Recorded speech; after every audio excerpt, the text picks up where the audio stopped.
ಜನ್ಮಾಷ್ಟಮಿ ಪ್ರಯುಕ್ತ ಮಿತ್ರೆ Cosmo club ಮಹಿಳಾ ಬಳಗ, ಮನ್ವಂತರ ಮಹಿಳಾ ಮಂಡಳಿ ಹಾಗೂ ಇನ್ನರ್ ವೀಲ್ ಶಿವಮೊಗ್ಗದ ವತಿಯಿಂದ ರಾಧಾಕೃಷ್ಣ ರಾಗರಸ ಸಂಭ್ರಮ ಎಂಬ ವಿಶೇಷ ಕಾರ್ಯಕ್ರಮವನ್ನು ನಡೆಸಲಾಯಿತು.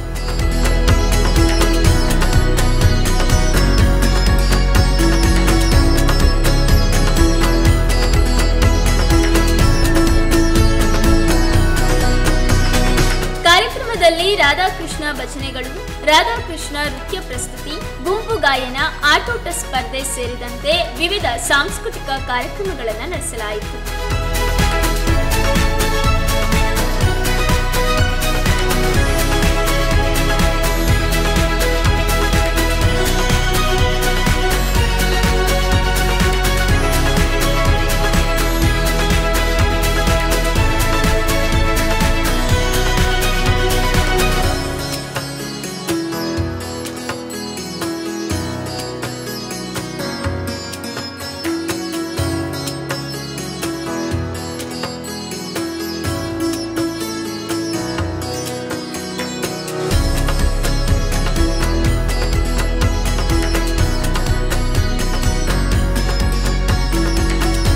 ಮಿತ್ರೆ ಕಾಸ್ಮೋ ಕ್ಲಬ್ ಮಹಿಳಾ ಬಳಗ, ಮನ್ವಂತರ ಮಹಿಳಾ ಮಂಡಲ ಹಾಗೂ ಇನ್ನರ್ ವೀಲ್ ಕ್ಲಬ್ನ ಮಹಿಳೆಯರು ಗುಜರಾತಿ ಶೈಲಿಯ ಸೀರೆಯುಟ್ಟು ಸಂಭ್ರಮಿಸಿದರು.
ಕಾಸ್ಮೋ ಕ್ಲಬ್ ಶಿವಮೊಗ್ಗ, ಮನ್ವಂತರ ಮಹಿಳಾ ಮಂಡಳಿ ಹಾಗೂ ಇನ್ನರ್ ವೀಲ್ ಶಿವಮೊಗ್ಗ ಕ್ಲಬ್ ಇವರ ವತಿಯಿಂದ ಇವತ್ತು ರಾಧಾಕೃಷ್ಣ ರಾಗರಸ ಸಂಭ್ರಮ ಕಾರ್ಯಕ್ರಮವನ್ನು ಆಯೋಜಿಸಲಾಗಿದೆ. ನಮ್ಮ ಜೊತೆ ಇವತ್ತು ವಿಶೇಷವಾಗಿರುವಂತಹ ಮಹಿಳೆಯರು ನಮ್ಮ ಜೊತೆಗಿದ್ದಾರೆ. ಇಂದಿನ ಈ ಸಂದರ್ಭದಲ್ಲಿ ರಾಧಾಕೃಷ್ಣ ಜನ್ಮಾಷ್ಟಮಿಯನ್ನ ವಿಶೇಷವಾಗಿ ಆಚರಿಸ್ತಾ ಇದ್ದಾರೆ. ನಮ್ಮ ಜೊತೆ ಶ್ರೀಮತಿ ರಂಜನಿ ದತ್ತಾತ್ರಿ ಅವರು ಹಾಗೆ ಅವರ ಬಳಗದವರಿದ್ದಾರೆ. ಬನ್ನಿ ಅವರೊಂದಿಗೆ ಮಾತನಾಡೋಣ. ಇವತ್ತಿನ ಈ ಸಂದರ್ಭದಲ್ಲಿ ಏನೆಲ್ಲ ಕಾರ್ಯಕ್ರಮಗಳಿವೆ ಅಂತ ತಿಳ್ಕೊಂಡು ಬರೋಣ. ಇವತ್ತು ರಾಧಾಕೃಷ್ಣ ರಾಗರಸ ಸಂಭ್ರಮ ಅಂತ ಒಂದು ವಿಶೇಷವಾದಂಥ ಕಾರ್ಯಕ್ರಮವನ್ನ ನೀವೆಲ್ಲ ಹಮ್ಮಿಕೊಂಡಿದ್ದೀರಾ. ಆಕ್ಚುಲಿ ಈ ಕಾರ್ಯಕ್ರಮ ತುಂಬಾ ಚೆನ್ನಾಗಿ ಮೂಡಿ ಬರ್ತಾ ಇದೆ. ಎಲ್ಲರೂ ಕೂಡ ರಂಗಾದಂಥ ಬಟ್ಟೆ ಹಾಕೊಂಡು, ಒಡವೆ ಹಾಕೊಂಡು ತುಂಬಾ ಸುಂದರವಾಗಿ ಕಾಣಿಸ್ತಾ ಇದ್ದೀರಾ. ರಾಧಾಕೃಷ್ಣ ಅಂತ ಹೇಳಿದಾಗಲೇ ನಮಗೆ ಐತಿಹಾಸಿಕವಾಗಿ ಬಹಳಷ್ಟು ಪ್ರಸಿದ್ಧಿಯಾಗಿರುವಂತಹ, ಹಾಗೆ ತುಂಬಾ ಜನ ಇಷ್ಟಪಡುವಂತಹ ಒಂದು ಜಯಂತಿ ಅಂತ ಹೇಳ್ತೀವಿ. ಈ ಸಂದರ್ಭದಲ್ಲಿ ನೀವು ವಿಶೇಷವಾಗಿ ಕಾರ್ಯಕ್ರಮಗಳನ್ನು, ಸಾಂಸ್ಕೃತಿಕ ಕಾರ್ಯಕ್ರಮಗಳನ್ನು ಹಾಗೆ ಆಟೋಟಗಳನ್ನು ಸಹಿತ ಆಯೋಜಿಸಿದ್ದೀರಾ. ವಿಶೇಷವಾಗಿ ಇವತ್ತಿನ ಕಾರ್ಯಕ್ರಮ ಯಾಕೆ ಮಹತ್ವಪೂರ್ಣ ಅಂತ ಹೇಳಿದ್ರೆ, ಮಹಿಳೆಯರು ಈ ಕಾರ್ಯಕ್ರಮವನ್ನು ವಿಜೃಂಭಣೆಯಿಂದ ಮಾಡ್ತಾ ಇರೋದು ವಿಶೇಷ ಅಂತ ಅನಿಸುತ್ತೆ. ಇದರ ಆಯೋಜನೆ ಬಗ್ಗೆ, ಸಿದ್ಧತೆ ಬಗ್ಗೆ ನಮ್ಮ ವೀಕ್ಷಕರೊಂದಿಗೆ ಒಂದಷ್ಟು ಮಾತಾಡ್ಬೋದಾ ಮೇಡಮ್? ಖಂಡಿತ ಮಾತಾಡೋಣ. ಈ ಒಂದು ಸುದ್ದಿಯನ್ನು ಪ್ರಸಾರ ಮಾಡುತ್ತಿರುವಂತಹ KLive ಚಾನೆಲ್ನ ಪ್ರತಿಯೊಬ್ಬರಿಗೂ ಕೂಡ ನಾವು ಮಿತ್ರೆ ಕಾಸ್ಮೋ ಕ್ಲಬ್ ಮಹಿಳಾ ಬಳಗ ಹಾಗೂ ಇನ್ನರ್ ವೀಲ್ ಕ್ಲಬ್ ಶಿವಮೊಗ್ಗ ಮತ್ತು ಮನ್ವಂತರ ಮಹಿಳಾ ಮಂಡಳದಿಂದ ನಮ್ಮ ಪ್ರೀತಿಯ ಧನ್ಯವಾದಗಳನ್ನು ಸಮರ್ಪಿಸ್ತಾ ಇದ್ದೀವಿ. ಆತ್ಮೀಯರೇ, ಕೃಷ್ಣಾಷ್ಟಮಿ ಅಂದ ಕೂಡಲೇ ನಮಗೆ ಒಂದು ಕೃಷ್ಣನ ಸಂಭ್ರಮದ, ಅವನ ಹುಟ್ಟಿನ ಆಚರಣೆ, ಅವನ ಬದುಕಿನ ಜೀವನಘಟ್ಟಗಳು, ಅವನ ಸಹನೆ, ಕೌಶಲ್ಯ, ಸಮೃದ್ಧಿ, ಅವನೊಬ್ಬ ಅದ್ಭುತ ರಾಜಕಾರಣಿ, ಕುಶಾಗ್ರಮತಿ, ಕೌಶಲ್ಯಮತಿ ಇತ್ಯಾದಿಗಳು ಪ್ರಖರತೆಗಳು ನಮ್ಮ ಮುಂದೆ ಧಾತುವಾಗಿ ನಿಲ್ತವೆ. ಆತ್ಮೀಯರೇ, ಇವತ್ತಿನ ದಿನಗಳಲ್ಲಿ ನಾವು ಒತ್ತಡಭರಿತ ಜೀವನದಲ್ಲಿ ಇದ್ದೇವೆ. ನಾವು ಮಹಿಳೆಯರಾಗಿ ಇಡೀ ಭಾರತದ, ಸಮಸ್ತ ಭಾರತದ, ವಿಶೇಷವಾಗಿ ಜಗತ್ತಿನ ಒಂದು ಆಧ್ಯಾತ್ಮಿಕ ರಂಗ ಇರ್ಬೋದು, ಸಾಮಾಜಿಕವಾದಂತಹ ಸಾಂಸ್ಕೃತಿಕವಾದಂತಹ ರಂಗ ಇರಬಹುದು. ಅಲ್ಲಿ ಮೂಲಭೂತವಾದ ಹರಿವನ್ನು ಹರಿಡ್ತಾ ಇರುವವಳು, ಹರಿವನ್ನು ಉಳಿಸಿ ಬೆಳೆಸ್ತಾ ಇರುವವಳು ಮಹಿಳೆ. ಏಕೆಂದರೆ ತನ್ನ ಎಷ್ಟೇ ಒತ್ತಡದ ಬದುಕಿನ ನಡುವೆಯೂ ಕೂಡ ಇಂತಹ ಧಾರ್ಮಿಕ, ಆಧ್ಯಾತ್ಮಿಕ, ಸಾಂಸ್ಕೃತಿಕ ನೆಲೆಯಲ್ಲಿ ಅವಳು ತನ್ನದೇ ಆದ ಬದ್ಧತೆಯನ್ನು ಮೆರೆದು ಬರ್ತಾ ಇದ್ದಾಳೆ. ಇವತ್ತು ನಾವು ಆಯೋಜಿಸುತ್ತಿರುವಂತಹ ಈ ಕೃಷ್ಣ ಜನ್ಮಾಷ್ಟಮಿಯಲ್ಲಿ ಇವತ್ತು ನಮ್ಮೊಂದಿಗೆ ನಮ್ಮ ಮಿತ್ರೆ ಬಳಗದ ಉಪಾಧ್ಯಕ್ಷರಾದ ಸುನೀತಾ ಅರುಣ್ ಇದ್ದಾರೆ, ಇಲ್ಲಿ ವೀಣಾ ಹರ್ಷ ಇದ್ದಾರೆ ಖಜಾಂಜಿಯಾಗಿ, ಕಾರ್ಯದರ್ಶಿಯಾಗಿ ದೀಪಾ ಶ್ರೀನಿವಾಸ್ ಇದ್ದಾರೆ, ಸಹ ಕಾರ್ಯದರ್ಶಿಯಾಗಿ ಇಲ್ಲಿ ಹೇಮಾ ಇದ್ದಾರೆ. ಹಾಗೆ ಈ ತಂಡದ ನಾಯಕತ್ವವನ್ನು ವಹಿಸಿಕೊಂಡಿರುವಂತಹ ನಮ್ಮೆಲ್ಲರ ಪ್ರೀತಿಯ ಗೆಳತಿ ಲತಾ ಶಂಕರ್ ಇದ್ದಾರೆ. ಹಾಗೆ ಅನೇಕ ಗೆಳತಿಯರು ಇವತ್ತಿದ್ದಾರೆ. ಅವರೆಲ್ಲರೂ ಕೂಡ ಒಂದಲ್ಲ ಒಂದು ಕೌಟುಂಬಿಕ ಜವಾಬ್ದಾರಿಯಲ್ಲಿ, ಏಕೆಂದರೆ ಕುಟುಂಬ ಒಂದು ದೊಡ್ಡ ಸಮಾಜ, ಅದು ಆ ಕುಟುಂಬದ ನೆಲೆಯಲ್ಲಿ ತನ್ನ ಪಕ್ವತೆಯನ್ನು ಕಂಡುಕೊಂಡ ನಂತರ ಅವಳು ತನ್ನ ಉಳಿದ ಸಮಯವನ್ನು, ತಾನು ಉಳಿಸಿದ ಒಂದಷ್ಟು ಹಿಡಿ ಮುಷ್ಟಿಯನ್ನು, ಅದು ತನ್ನ ಶ್ರಮ ಇರಬಹುದು, ಸಮಯ ಇರಬಹುದು, ತಾನು ಉಳಿಸಿದ ಗಳಿಕೆಯ ಹಣವನ್ನು ಈ ರೀತಿಯ ಸಾಂಘಿಕವಾಗಿ ತೊಡಗಿಸ್ಕೊಳ್ತಾಳೆ. ಆ ರೀತಿ ತೊಡಗಿಸಿಕೊಂಡಾಗ ಮಾತ್ರ ಅದು ಸಾಂಸ್ಕೃತಿಕ ನೆಲೆಯಲ್ಲಿ ಬೆಳೆಯುತ್ತದೆ ಅಂತ ನಮ್ಮೆಲ್ಲರ ಒಂದು ಆಶಯ. ಯಾಕಂದರೆ ನಾನು ನನ್ನ ಕುಟುಂಬ ಅಷ್ಟೇ ಅಂತ ಇದ್ದರೆ ಈ ರೀತಿಯ ಸಾಂಸ್ಕೃತಿಕ ಚಟುವಟಿಕೆಗಳು ಆಗೋದು ಕಷ್ಟ ಆಗ್ತದೆ. ನಾವು ನನ್ನ ಅರಿವಿನಲ್ಲಿ ನಾನೇ ಕರಗಿ ಹೋಗ್ತೀನಿ. ಇವತ್ತು ಏನು ವೇದಿಕೆಯ ಮೇಲೆ ನಿಮಗೆ ಒಂದು ಹಾಡನ್ನು ಪ್ರಸ್ತುತಪಡಿಸಿದ್ರು, ನೃತ್ಯವನ್ನು ಪ್ರಸ್ತುತಪಡಿಸಿದ್ರು, ಅವ್ರು ಯಾರೂ ಕೂಡ ಮಹಾನ್ ಕಲಾವಿದರು ಅಲ್ಲ.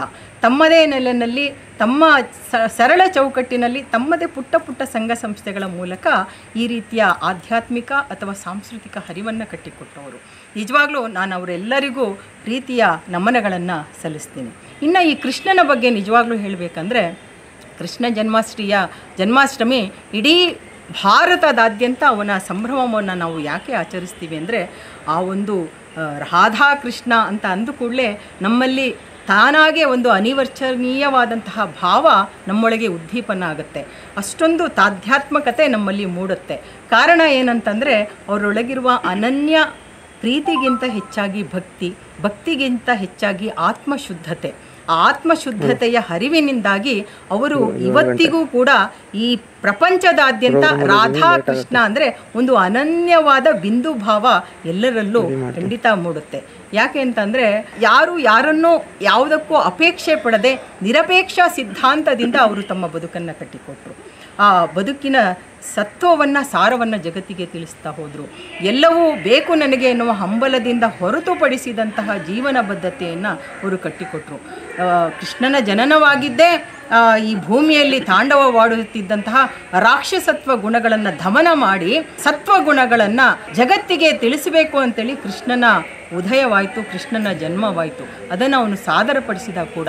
ಆ ದಿಸೆಯಲ್ಲಿ ಅವನಿಗೆ ರುಕ್ಮಿಣಿ, ಸತ್ಯಭಾಮ 8 ಜನ ಅವನಿಗೆ ಪತ್ನಿಯರಿದ್ದರೂ ಕೂಡ, ಸಾವಿರಾರು ಗೋಪಿಕೆಯರು ಅವನಿಗೆ ರಾಗಾನುರಾಗವನ್ನು ವ್ಯಕ್ತಪಡಿಸಿದರೂ ಕೂಡ, ರಾಧೆ ಯಾಕೆ ಅವನೊಂದಿಗೆ ಆಜನ್ಮ ಸಿದ್ಧಾಂತದ ಒಂದು ಸಾಂಗತ್ಯದ ನೆಲೆಯಾಗಿ ನಮಗೆ ಇವತ್ತು ಕಟ್ಟಿಕೊಡ್ತಾಳೆ ಅಂತಂದರೆ, ಅವ್ರದ್ದು ಪರಿಶುದ್ಧ ಪ್ರೇಮವಾಗಿರುತ್ತದೆ.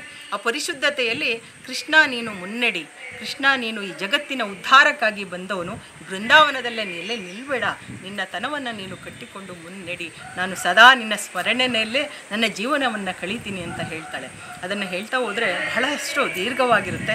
ಯಾಕೆಂದರೆ ನಮ್ಮ ಭಾರತ ದೇಶದ ದಾರ್ಶನಿಕರು, ಚಿಂತಕರು, ಕವಿ ಪುಂಗವರು, ರಾಷ್ಟ್ರದ ಅನೇಕ ಮಹೋನ್ನತ ಮಹೋದಯರು ಅವರ ಬಗ್ಗೆ ವಿಸ್ತಾರವಾದ ಹರಿವನ್ನು ಹರಿವಿದ್ದಾರೆ ಅಂತ ಹೇಳ್ತಾ, ಈ ಒಂದು ಹರಿವಿನಲ್ಲಿ ರಾಧಾಕೃಷ್ಣರ ಪುಣ್ಯ ಸ್ಮರಣೆಯ ಮೂಲಕ ನಾವು ಅವರ ಒಂದು ಅಂತರ್ಗತ ಭಾವವನ್ನು ಎಲ್ಲರಿಗೂ ರಾಗರಸದ ಮೂಲಕ, ಯಾಕೆಂದರೆ ನನ್ನೊಳಗೆ ಎಲ್ಲ ರಸಗಳು ಹರಿತಿರುತ್ತೆ, ತಮೋಗುಣ, ರಜೋಗುಣ ಎಲ್ಲವೂ ಕೂಡ, ಅವನ್ನೆಲ್ಲ ನಾವು ಧಮನಿಸಿ ನನ್ನಲ್ಲಿ ಪ್ರೇಮ ಗುಣವನ್ನು, ಸ್ನೇಹ ಗುಣವನ್ನು ನಾವು ಹರಿಯಬೇಕು ಅಂತ ಇದ್ರ ಬಗ್ಗೆ ನಮ್ಮ ಉಭಯ ಭಾರತಿ ತಂಡದವರು ಕೂಡ ಅದ್ರ ಬಗ್ಗೆ ಮಾತಾಡ್ತಾರೆ ಅಂತ ನಿಮ್ಮ ಜೊತೆಗೆ ನಾನು ಹಂಚ್ಕೊಳ್ಳಿಕ್ಕೆ ಇಷ್ಟಪಡ್ತೀನಿ. ಎಲ್ರಿಗೂ ಶುಭವಾಗಲಿ. ಶ್ರೀಕೃಷ್ಣ ಪರಮಾತ್ಮನ ಸ್ಮರಣೆಯನ್ನು ನಾವೆಲ್ಲರೂ ಮಾಡೋಣ. ರಾಧೆಯ ಒಳಗಿನ ತನವನ್ನು, ಅವಳ ಒಂದು ಪ್ರೀತಿಯ, ಸ್ನೇಹದ, ಸಂಭ್ರಮದ ಹರಿವನ್ನು ನಾವೆಲ್ಲರೂ ಈ ಮೂಲಕ ಸಮಾಜಕ್ಕೆ, ಪ್ರಪಂಚಕ್ಕೆ ಹರಡೋಣ ಅಂತ ಹೇಳ್ತಾ ನಮಸ್ಕಾರ. ರಾಧಾಕೃಷ್ಣ ಜಯಂತಿಯ ಬಗ್ಗೆ ವಿಶೇಷವಾಗಿ ಸುಂದರವಾಗಿ ಮಾತಾಡ್ತಾ ನಮ್ಮ ವೀಕ್ಷಕರಿಗೆ ಒಂದಷ್ಟು ಮಾಹಿತಿಯನ್ನು ಹಂಚಿದಂಥ ನಮ್ಮ ಶ್ರೀ ರಂಜನಿ ದತ್ತಾತ್ರಿ ಅವರಿಗೆ ಹೃತ್ಪೂರ್ವಕವಾಗಿ ಧನ್ಯವಾದಗಳನ್ನು ತಿಳಿಸ್ತಾ ಈ ಸಂದರ್ಭದಲ್ಲಿ ನಮ್ಮ ಜೊತೆ ವೀಣಾ ಹರ್ಷ ಅವರಿದ್ದಾರೆ. ಬನ್ನಿ ಅವರೊಂದಿಗೆ ಒಂದಿಷ್ಟು ಮಾತನಾಡೋಣ. ಹಾಗೆ ಇಂದಿನ ಈ ಸಂದರ್ಭದಲ್ಲಿ ಅವರು ಈ ಕಾರ್ಯಕ್ರಮದ ಕುರಿತು ಏನೆಲ್ಲ ಹೇಳ್ತಾರೆ ಅಂತ ಕೇಳ್ಕೊಂಡು ಬರೋಣ. ನಮಸ್ತೆ ಮೇಡಮ್. ನಮಸ್ಕಾರ. ಇಂದಿನ ವಿಶೇಷ ಕಾರ್ಯಕ್ರಮದಲ್ಲಿ ನೀವು ಭಾಗಿಯಾಗಿದ್ದೀರಾ. ಇದರಲ್ಲಿ ಬಹಳಷ್ಟು ಸಿದ್ಧತೆಗಳನ್ನು ಕೂಡ ನಡೆಸಿದ್ದೀರಾ. ಈ ಕಾರ್ಯಕ್ರಮದ ಬಗ್ಗೆ ನಿಮ್ಮ ಅಭಿಪ್ರಾಯ ಏನು ಅಂತ ನಮ್ಮ ವೀಕ್ಷಕರೊಂದಿಗೆ ಒಂದಷ್ಟು ಹಂಚ್ಕೊಳ್ಬೇಕು ಅಂತ ಕೇಳ್ಕೊಳ್ತೀವಿ. ಖಂಡಿತ. ಈ ದಿನ ಮಿತ್ರೆ ಕಾಸ್ಮೋ ಬಳಗದಿಂದ ನಾವು ಕೃಷ್ಣ ಜನ್ಮಾಷ್ಟಮಿಯ ಪ್ರಯುಕ್ತ ರಾಧಾ ಕೃಷ್ಣ ರಾಗರಸ ಕಾರ್ಯಕ್ರಮವನ್ನು ಆಯೋಜಿಸಿದ್ದೇವೆ. ಇದು ತುಂಬ ವಿಜೃಂಭಣೆಯಿಂದನೇ ನಡೀತಾ ಇದೆ. ಸ್ಟೇಜ್ ಮೇಲೆ ನಾವು ರಾಧಾಕೃಷ್ಣರ ಮೂರ್ತಿಯನ್ನು ಇಟ್ಟು ಸುಂದರವಾಗಿ ಅಲಂಕರಿಸಿ ಪೂಜೆಯನ್ನು ಮಾಡಿದ್ದೇವೆ. ಇಂತಹ ಒಂದು ಸಾಂಸ್ಕೃತಿಕ ಘಟನೆಗಳು ಸಾಧ್ಯವಾದಷ್ಟು ಹೆಚ್ಚು ಶಿವಮೊಗ್ಗದಲ್ಲಿ ನಡೀಬೇಕು. ಯಾಕೆಂದರೆ ಇದರಿಂದ ನಮ್ಮ ಮುಂದಿನ ಪೀಳಿಗೆಗೂ ಕೂಡ ಒಂದು ಕಲ್ಚರಲ್ ಅವೇರ್ನೆಸ್ ಕ್ರಿಯೇಟ್ ಆಗುತ್ತೆ ಅಂತ ಹೇಳೋಕ್ಕೆ ಇಷ್ಟಪಡ್ತೀನಿ. Thank you. ಧನ್ಯವಾದಗಳು ಮೇಡಮ್. ಇಂದಿನ ಒತ್ತಡದ ಬದುಕಿನಲ್ಲಿ ನಮಗೋಸ್ಕರ ನಾವೇ ಟೈಮ್ ಕೊಡೋಕ್ಕೆ ಆಗ್ತಾ ಇಲ್ಲ ಅನ್ನುವಂಥ ಸಂದರ್ಭದಲ್ಲೂ ಕೂಡ ಇಂತಹ ವಿಶೇಷ ಕಾರ್ಯಕ್ರಮಗಳನ್ನು ಮಾಡ್ತಾ ನಮ್ಮ ಮಿತ್ರ ಬಳಗ ಯಾವಾಗಲೂ ಸಕ್ರಿಯವಾಗಿ ತೊಡಗಿಸಿಕೊಂಡು ಬರ್ತಾ ಇದೆ. ಮುಂದಿನ ದಿನಗಳಲ್ಲೂ ಕೂಡ ಈ ತಂಡದಿಂದ ಬಹಳಷ್ಟು ಸಾಂಸ್ಕೃತಿಕ ಕಾರ್ಯಕ್ರಮಗಳು, ಸಾಮಾಜಿಕ ಕಳಕಳಿಯುಳ್ಳ ಕಾರ್ಯಕ್ರಮಗಳು ಮೂಡಿಬರಲಿ ಅಂತ ನಮ್ಮ KLive ನ್ಯೂಸ್ ಬಳಗ ಹರಿಸುತ್ತದೆ. ರಾಧಾ ಕೃಷ್ಣ ಎಂದರೆ ಎಲ್ಲರಿಗೂ ಮನಸ್ಸಲ್ಲಿ ಮೂಡುವುದು ನೃತ್ಯ, ಕಲೆ, ಭಕ್ತಿ, ಸಂಗೀತ. ನಮ್ಮ ಮಿತ್ರೆ ಕಾಸ್ಮೋ ಕ್ಲಬ್ ಹಾಗೂ ಮನ್ವಂತರ ಹಾಗೂ ಇನ್ನರ್ ವೀಲ್ ಅವರು ಈ ಸಂಜೆ ಈ ಕಲೆ, ನೃತ್ಯ, ಸಂಗೀತವನ್ನು ಒಂದುಗೂಡಿಸಿ ನಾವು ಇವತ್ತು ಪ್ರಸ್ತುತಪಡಿಸ್ತಾ ಇದ್ದೀವಿ. ತುಂಬ ಚೆನ್ನಾಗಿ ಮೂಡಿ ಬಂದಿದೆ ಅಂತ ನಾನು ಹೇಳಕ್ಕೆ ಬಯಸ್ತೇನೆ. ರಾಧಾಕೃಷ್ಣ ರಾಗರಸ ಸಂಭ್ರಮ ಅನ್ನೋ ಕಾರ್ಯಕ್ರಮ ತುಂಬ ಚೆನ್ನಾಗಿ ಮೂಡಿ ಬಂದಿದೆ. ಇದೇ ರೀತಿ ಎಲ್ಲ ಒಳ್ಳೊಳ್ಳೆ ಕಾರ್ಯಕ್ರಮ ಮಾಡ್ತಾ ಇದ್ದರೆ ಮುಂದಿನ ಪೀಳಿಗೆಗೆ ಒಳ್ಳೆಯದಾಗುತ್ತೆ ಅಂತ ನನ್ನ ಅನಿಸಿಕೆ. ಕೃಷ್ಣ ಜನ್ಮಾಷ್ಟಮಿ ಅಂದ ತಕ್ಷಣ ನಮಗೆ ರಾಧಾಕೃಷ್ಣರ ಪ್ರೀತಿ ನಮಗೆ ಕಾಣಿಸುತ್ತೆ. ಇದೇ ರೀತಿ ಪರಂಪರೆನ ನಾವು ಮಿತ್ರೆ ಕ್ಲಬ್ಬಿಂದ ನಮಗೆ ಇನ್ನರ್ ವೀಲಿಂದ ಇನ್ವೈಟ್ ಮಾಡಿದರು. ಈ ಕಾರ್ಯಕ್ರಮದಲ್ಲಿ ನಾವೆಲ್ಲರೂ ಭಾಗಿಯಾಗಿದ್ದೇವೆ. ಇದರಿಂದ ನಮಗೆ ತುಂಬ ಸಂತೋಷವಾಗಿದೆ.